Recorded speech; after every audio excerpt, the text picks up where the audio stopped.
In its participation at the 2020 Dubai Expo, Indonesia is showcasing its significant role in sustainable development and tackling climate change, as Indonesia is one of the largest carbon absorbers in the world. Now, Indonesia's Deputy Minister of Foreign Affairs, Mahendra Siregar, said that Indonesia's palm oil industry is also doing its part in maintaining the environment through the reducing of forest fires.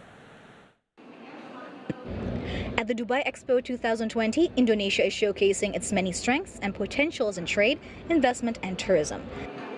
The Warisan Nusantara, or Indonesian Legacy exhibition, held at the Indonesia Pavilion, tells the story of Indonesia's rich history in the global trade of spices. Now, Indonesia is also playing a key role in the global fight against climate change, as Indonesia's participation at the World Expo is also part of the country's commitment to solving global environmental concerns. For example, the Indonesia Pavilion hosted a business forum on the palm oil industry, which showcased sustainable solutions from palm oil. The Indonesian Deputy Minister of Foreign Affairs, Mahendra Siregar, who also took part in the forum, also lauded the Indonesian palm oil industry's efforts in reducing forest fires.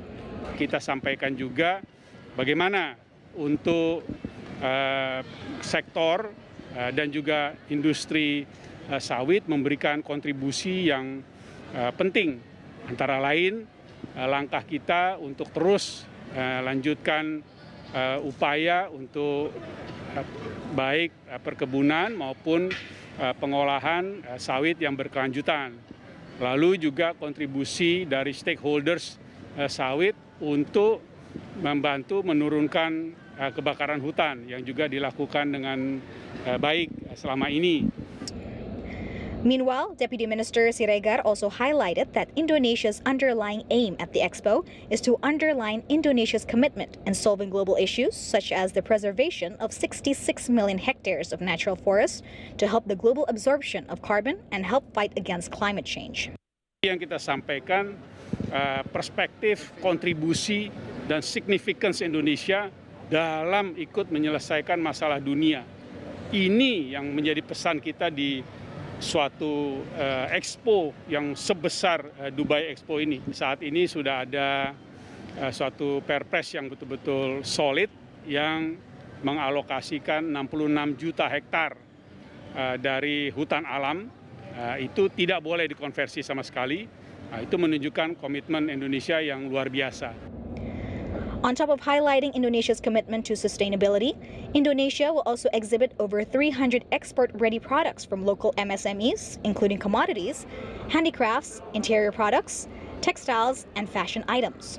Throughout the 6-month event, the Indonesian Pavilion at the 2020 Dubai Expo will present 26 weekly themes and more than 75 business forums in a hybrid format, which are supported by 22 ministries and institutions, as well as 8 provincial governments.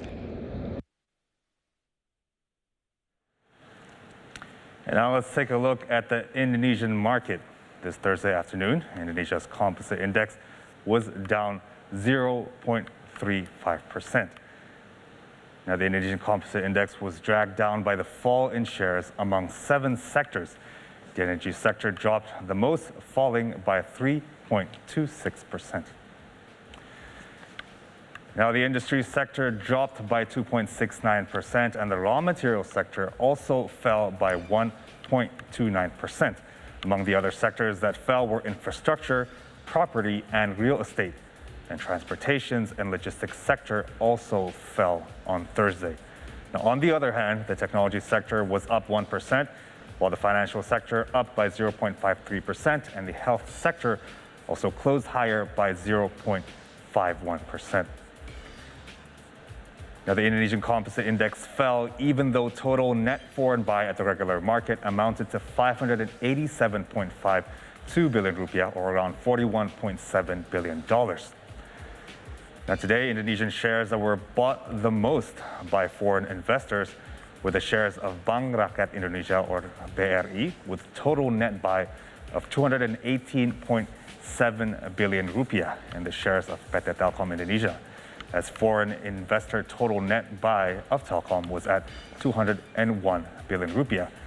Despite this, BRI shares fell by 0.91% on Thursday, while Telkom's shares managed to close higher by 2.94%. Well, on Thursday, as many as 347 shares were in the red zone, while only 188 shares closed in the green in Indonesia. Now, here are today's top gainers at the Indonesian Stock Exchange. So among the top gainers in the Indonesian markets were Alo Bank Indonesia, rising by 24%, East Park Hotel up by 14%, and Sentra Food Indonesia up by 11%.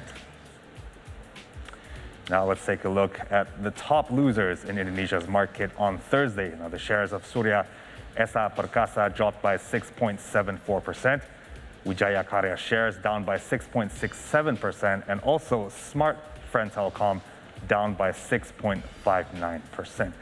So those were the top losers and gainers in the Indonesian market. Now, meanwhile, in the currency market, the rupiah depreciated by 0.35%, down to 14,122 rupiah per US dollar. Now, the rupiah closed lower today due to the Fed's support towards tapering plans, which had caused the dollar to strengthen and, on the other hand, led to the rupiah to weaken today.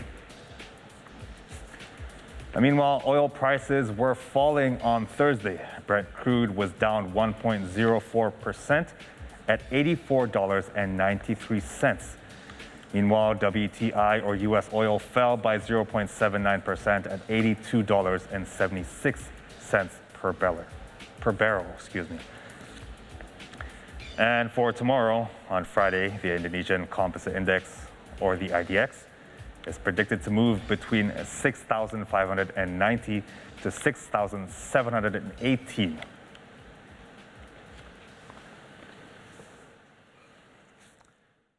I'll have more for you after the break, so don't go anywhere. Stay tuned to Jakarta Movers and Shakers.